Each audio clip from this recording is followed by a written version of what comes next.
Estamos de volta às histórias clínicas e hoje estamos a falar sobre queimaduras. Temos uma série de convidados e vamos ter agora aqui a terapeuta Cláudia Coceiro, que é uma fisioterapeuta ligada ao tratamento de doentes queimados, adultos e especialmente crianças. Mas antes disso, vamos ver uma pequena reportagem de um doente que viveu muito de perto isto que foi uma grande queimadura e um longo internamento na unidade de queimados e um grande processo de reabilitação. António Maria tem 33 anos e há cerca de 5 anos sofreu queimaduras de 3º grau em praticamente todo o corpo. O que é que aconteceu? Que tratamentos fez e como é que estas queimaduras lhe mudaram a vida? É isso que vamos procurar saber agora, falando um pouco com ele. António, olá. Boa tarde, obrigado por falar connosco. Pergunta sacramental, vamos começar por aí então. O que é que lhe aconteceu?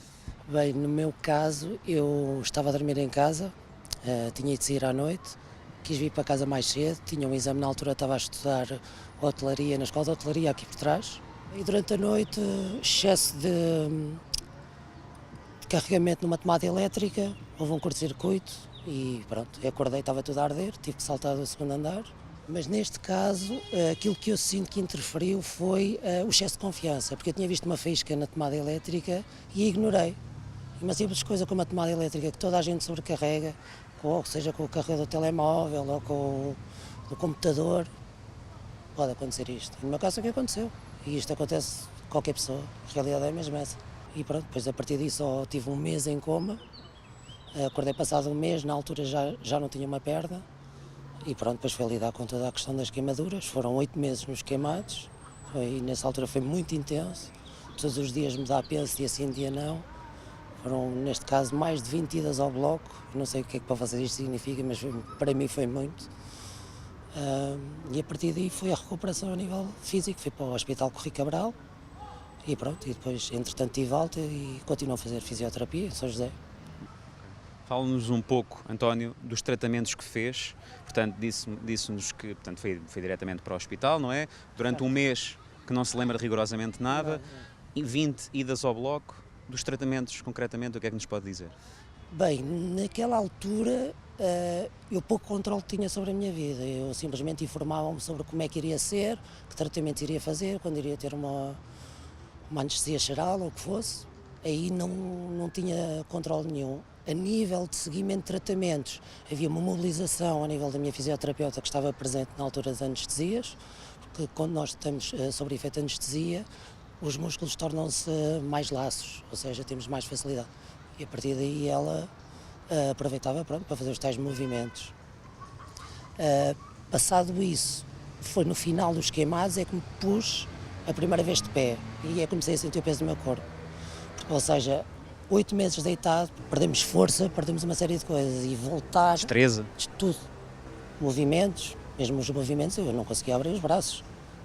Ou seja, fica tudo muito mais limitado e atrofiado. António, deixe-me perguntar-lhe também, para além daquilo que acaba por ser óbvio, em que é que estas queimaduras mudaram a sua vida? A nível físico, tem a ver logo com as retrações musculares. Normalmente tem que ir fazer uma cirurgia para poder dar uns cortes, para conseguir alongar mais. A nível de mobilidade, perdemos alguma. Ou seja, se eu tenho a pele a puxar-me para dentro, vai ser mais difícil, a não ser que eu contrarie. Lá está com exercício físico, e isso aí compensa. A nível de cremes, os queimados têm necessidade de utilizar cremes todos os dias, não interessa a altura do ano. Eu ouvi no outro dia o caso de um terapeuta em São José, que também queimado, e apanhou cancro nas mãos, por exemplo. Ou seja, todo o cuidado é pouco. Para terminar, António, que cuidados, para além dos cremes que acabou de nos dizer agora, que cuidados é que ainda tem que ter? Como é que é a sua vida atualmente, no fundo? Atualmente, metade do tempo, recuperação física, fisioterapia, pilates e ginásio. E para mim foi muito importante conseguir voltar a ganhar alguma autonomia, porque para mim que sempre fui uma pessoa ativa, de repente ver-me confrontado com uma alimentação destas, dentro da minha cabeça eu tinha que arranjar uma forma, mas isso sou eu. Há muita gente que não pensa assim. Agora, eu sublinho a prioridade do investimento no trabalho físico e de conseguir recuperar. À parte disso, escrevi um livro sobre a minha experiência, como nós estamos aqui agora a falar, a cama 4 e os 1729 graus da colina de Mandalay. Portanto, se quisermos saber ainda mais sobre a sua história. É uma questão de comprar o livro, que lá vamos encontrar tudo, é isso? É verdade. Olá, terapeuta Cláudia. É um prazer tê-la aqui conosco e acabámos de ver aqui uma reportagem de um caso complexo, uma queimadura grave que implicou um internamento muito prolongado e uma reabilitação pós-internamento também muito longa, não é? Mas também se trata de uma pessoa com uma grande força de vontade, não é? Que conseguiu, apesar de toda esta adversidade, ultrapassar uma série de obstáculos, certo? Portanto, a terapeuta Cláudia conhece de perto este caso. Fala-nos um bocadinho sobre como é que vê a recuperação aqui do António e se todos os casos são assim ou nem todos são assim. Eu diria que o caso do António é um caso espetacular, ou um caso exemplar, porque o António foi aquele doente que entra com uma extensão enorme da superfície corporal, com queimaduras de 3º grau, por todo o corpo, como ele disse, como falaram ali na reportagem, e passou por momentos muito complicados. Ele, quando acorda, descobre que está sem uma perna. Exato, que nós vimos no vídeo, e não é? E é muito complicado. Ele contava por vezes que ele voltava a fechar os olhos e abria para ver se era verdade ou não o que lhe estava a acontecer, porque ele pensava que ainda não estava na realidade, que não era real, que era um pesadelo. Tudo isto era um pesadelo. pesadelo, não é? Mas, pensando no António, eu diria que se todos os casos fossem como o António, qualquer pessoa que trabalhe com estes doentes, que têm este tipo de lesão, as queimaduras, percebe que o António está muito bem em termos de sequelas das queimaduras, porque ele foi um doente que cumpriu, que ao longo de todas as fases do tratamento das queimaduras conseguiu ir superando, umas alturas melhor, outras alturas pior, porque são fases muito complicadas, é um turbilhão de sentimentos, é um turbilhão de acontecimentos na altura em que acontece a queimadura e em que está internado e em que depois se passa para a sociedade, e ele foi conseguindo superar e conseguiu ser um doente super disciplinado, super colaborante, muito participativo no seu tratamento, e nós percebemos que ele hoje consegue ser autónomo, independente, fazer a sua vida, o que na maior parte dos casos muitas vezes não acontece com este tipo de lesão, com esta extensão toda. Porque nós temos outros doentes que, por outras razões, porque são pessoas diferentes, não conseguem superar e ficam em determinadas alturas sem conseguir ultrapassar o outro degrau, sem conseguir subir o degrau mais acima. E então torna-se muito mais complicado, porque estes tratamentos exigem muito a participação do doente, uma participação ativa do doente, para além de toda a equipa. Se o doente não colaborar, torna-se muito complicado o sucesso do tratamento destes doentes. E então eu diria que a recuperação do António, apesar de nós olharmos para eles e sabermos que é um doente queimado, não é? Qualquer pessoa na rua sabe que ele é um doente queimado ou pergunta se é um doente queimado, nós diríamos que é uma recuperação muito boa. Na verdade, o António acaba por ser um verdadeiro herói, não é? Sem dúvida. Porque aqui tem que haver uma colaboração muito grande entre os técnicos que o estão a tratar, não é? Neste caso, a Cláudia, que o seguiu muito de perto, mas também tem que haver um trabalho próprio, não é? Porque, como diz, estes doentes não estão a fazer fisioterapia 18 horas por dia, não é? Estão 1 hora, 2 horas e depois todo o restante trabalho tem que ser feito em casa, não é? Claro, porque estas queimaduras muitas vezes deixam sequelas, não é? Sequelas importantes, estéticas, como nós vimos, não é? Mas também sequelas funcionais e é importante nós trabalharmos da melhor forma para reduzirmos ao máximo estas sequelas, não é, Nuno? Sem dúvida. Se nós deixarmos uma queimadura cicatrizar por si, em algumas zonas, em queimaduras profundas, muitas vezes vai haver uma cicatriz aberrante, com deformidade, com retração. Por isso, todo o tratamento que nós fazemos, quer seja logo na fase aguda, na unidade de queimados ou na enfermaria, é para prevenir que isso venha a acontecer, mas mesmo assim nós não sabemos prever ao longo do tempo o que é que vai acontecer. Mesmo com o trabalho do fisioterapeuta, com o trabalho do acompanhamento dos pensos, tudo, não sabemos como é que aquilo se vai comportar ao longo do tempo. E por vezes, especialmente nas zonas de articulações, na face, causa deformidades, não só do ponto de vista estético, como estavas a dizer, mas funcional. As pessoas não podem não conseguir mexer uma articulação, porque existe ali uma cicatriz que retrai e que não permite que a articulação tenha a excursão toda. Por isso, é o que dizia o António, vai ter cirurgias ao longo do tempo, durante muito tempo, para nós, enquanto cirurgiões plásticos, corrigirmos essas cicatrizes que ficam, ou ajudarmos a corrigir, mas sempre, o principal trabalho é sempre dele, com o acompanhamento trabalho de equipa, não da é? equipa. Mas o principal trabalho, entre aspas, é dele. Claro. É preciso motivação, é preciso trabalho diário. E vemos aqui também uma coisa muito importante, é que a questão funcional, a questão da função, acaba por ter aqui um papel extremamente importante, não é? Às vezes as pessoas preocupam-se muito com a questão estética das cicatrizes e, evidentemente, que é uma situação que pode levar a algum grau de descontentamento por parte dos doentes. No entanto, a questão funcional é muito importante, não é? E, portanto, aqui a terapeuta Cláudia acaba por ter um papel importante nas várias fases do tratamento, não é? Nós estamos aqui a falar um bocadinho sobre o pós-alta, a fisioterapia, quando o doente sai do hospital. Mas durante o internamento e durante este período todo em que o António esteve internado, há uma série de cuidados que temos que ter, não é? De forma a melhorar a reabilitação funcional deste doente. Quais é que são os principais objetivos em cada uma destas fases? Portanto, na fase durante o internamento, na unidade de cuidados, na unidade de queimados e durante depois o tempo de seguimento em ambulatório. Eu diria que o maior objetivo é sempre, como disse, alcançar a maior funcionalidade possível.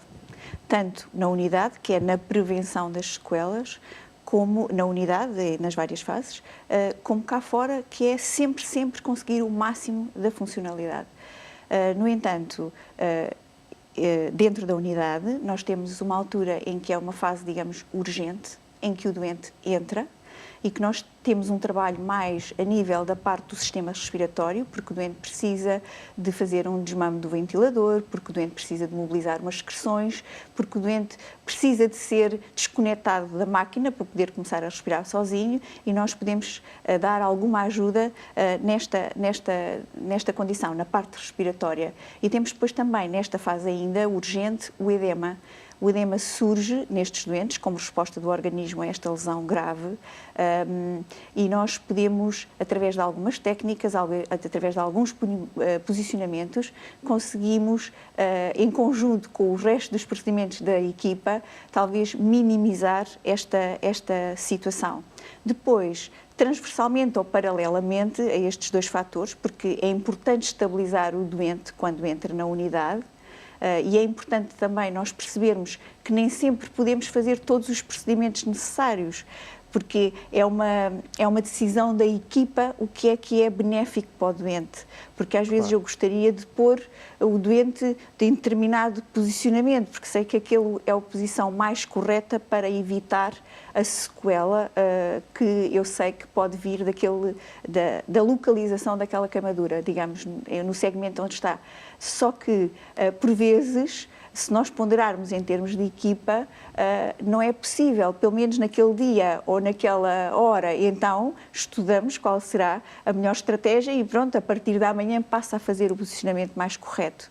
Mas digamos que nesta fase seria a parte respiratória, o edema, e depois transversalmente e paralelamente toda a prevenção de queimaduras que passa pelos posicionamentos para manter o maior alongamento possível da pele, para quando o doente tiver capacidade ativa para utilizar o seu corpo, ela esteja disponível, ou seja, a amplitude esteja disponível para ele poder ter uma melhor reabilitação, não é? Sem Portanto, dúvida. no fundo, isto é um trabalho na fase aguda, em que o doente muitas vezes não está consciente, não é? E o que faz é uma preparação para uma melhor reabilitação, não é? Depois, estes doentes, quando têm alta da unidade de queimados, são reintegrados na sociedade, não é?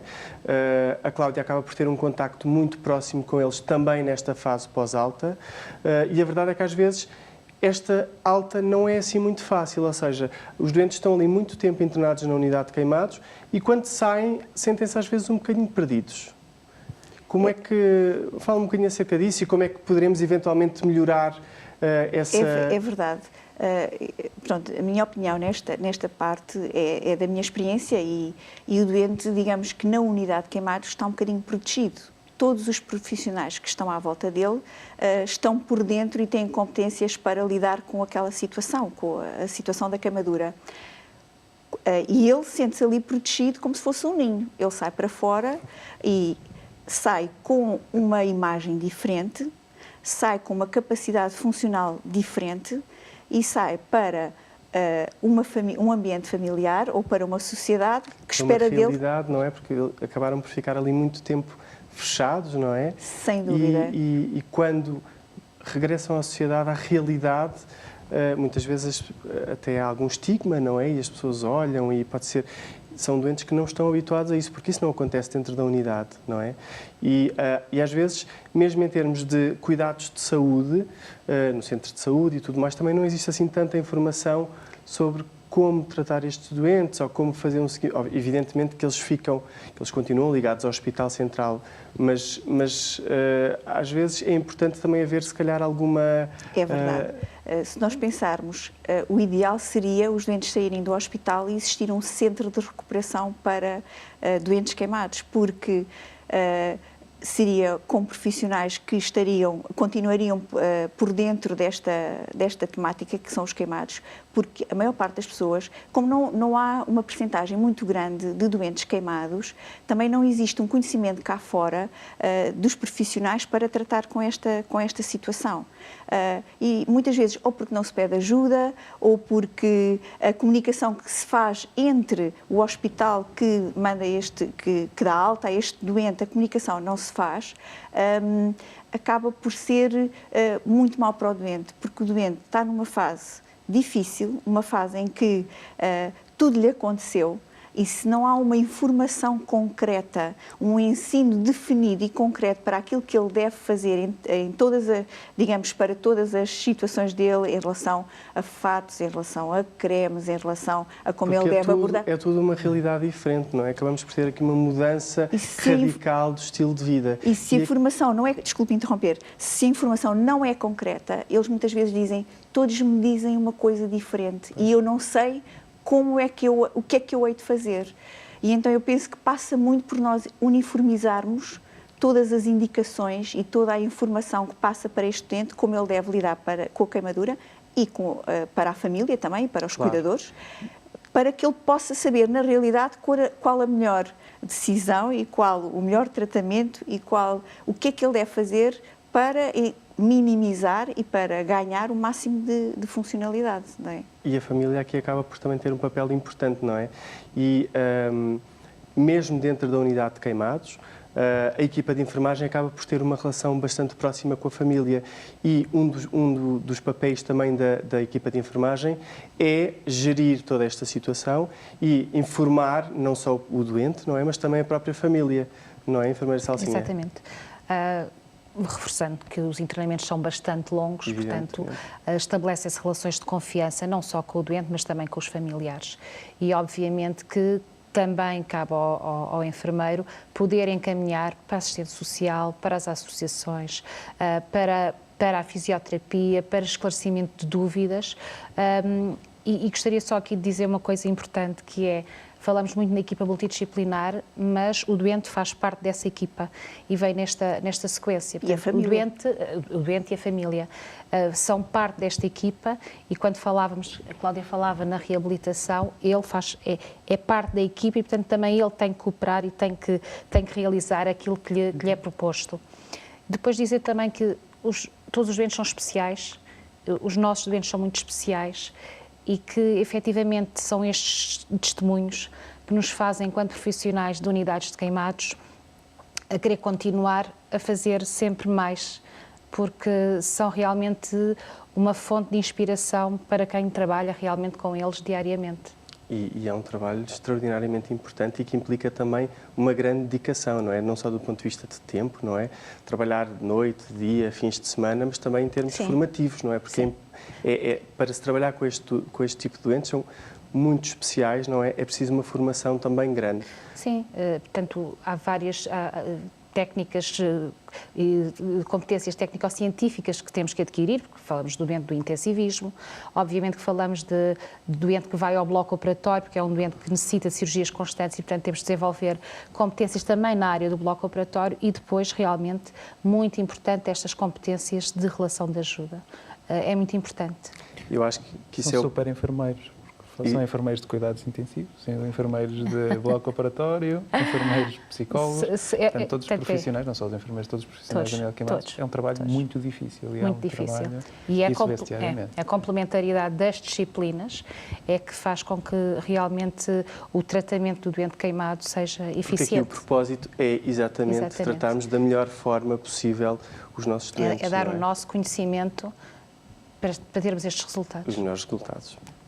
Muito obrigado a todos. Foi um prazer ter-vos cá, Nuno. Obrigado. Obrigado, enfermeira Maria João.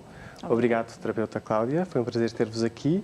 E assim terminamos mais um programa de Histórias Clínicas onde falámos sobre queimados. Mas antes de me despedir de si, deixo-lhe uma das minhas grandes paixões, que é viajar. Hoje levo até Paris, uma das capitais do mundo, uma cidade que sempre me fascinou.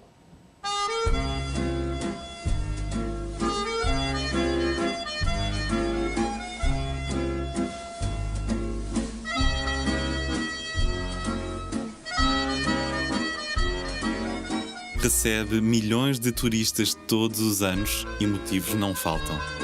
Capital da moda, da gastronomia e das artes e, além de tudo, é a cidade mais romântica do mundo. A capital francesa sempre atraiu pela beleza dos seus bairros, pela cultura e, sobretudo, pelas marcas da história. Quem é que nunca sonhou subir à Torre Eiffel ou passear pelos Champs-Élysées?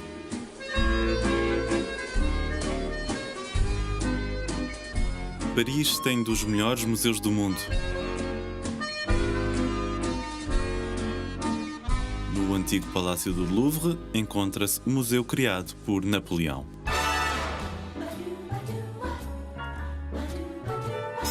Aqui em Fragonard são mesmo produtos naturais e são também ao preço de fábrica e são mesmo perfume, que é mesmo perfume puro, que as outras marcas não fazem mesmo o perfume. É mais eau de parfum ou de toilette.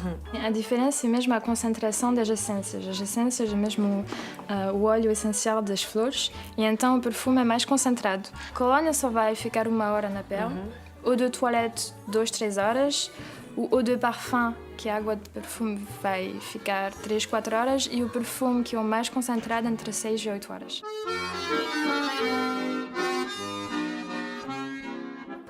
Montmartre é um bairro de artistas onde se sente Paris a cada esquina. Das lojas às pessoas, Montmartre é um dos corações da cidade.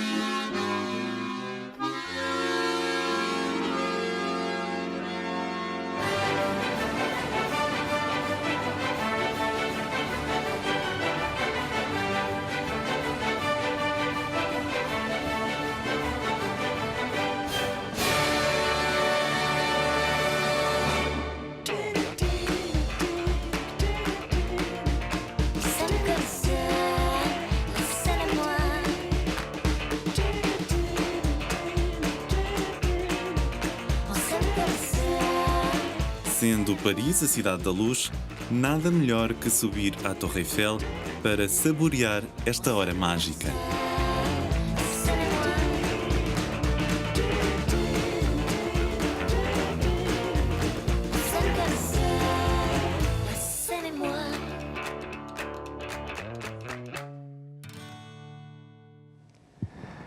Ao ver estas imagens, acho que tenho que voltar rapidamente a Paris. Despeço-me de todos e conto consigo na próxima semana para mais um Histórias Clínicas. Obrigado e até já.